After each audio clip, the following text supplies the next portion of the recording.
0.15 গুণন 10⁻p ভাগ 0.3 গুণন 10⁻³ সমান 5 গুণন 10⁻7 হলে p - q সমান কত? প্রশ্নটা আসছে সহকারী স্টেশন মাস্টার 2026 সালের পরীক্ষায়।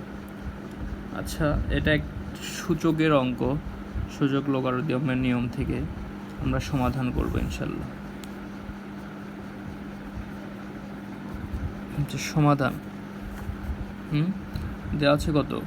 1.5, আমরা লিখে নিই 1.5 গুণন 10⁻p ভাগ এই যে ছিল 0.3। হ্যাঁ, এখন 0.3 জায়গায় কি আমরা 0.30 লিখতে পারি? তাহলে সমান পয়েন্টের দশমিকের পর উপরে 2 ঘর, নিচে 2 ঘর করলাম 10⁻³ আর এখানে যেহেতু দশমিকের সংখ্যা সমান সমান করলে দশমিকটা উঠে যায়, হ্যাঁ, তুলে দেওয়া যায়। এখন আমরা যদি ভাগ করি, এখানে 15 দোকান 30 সমান সমান এর পাশে যা আছে তাই 5 গুণন 10⁻7। এখন বা এখানে কি থাকে?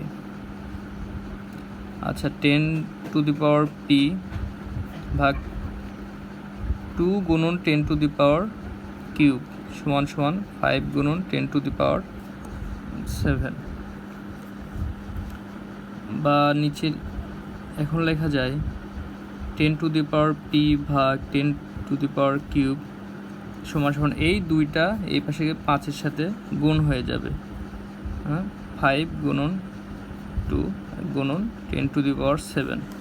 বা এটাকে আমরা লিখতে পারি, যেহেতু বেস 1 হলে আমরা কি আর ভাগ থাকলে গুণ বিয়োগ হয়ে যায়, সুতরাং বেস 10 p - কিউব লিখতে পারি। এই পাশে 10 গুণন এখানে 5 যোগ 10 হয়ে গেল, এবার 10⁻7।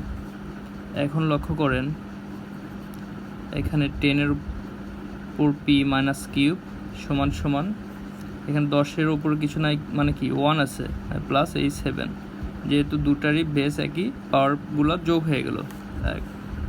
এখন উভয় পাশে, এই পাশেও 10 এই পাশেও 10, দুই পাশের ভিত্তি সমান হলে কি লেখা যায়? পাওয়ার সমান লেখা যায়, p - কিউব সমান 1 + 7 কত হয়?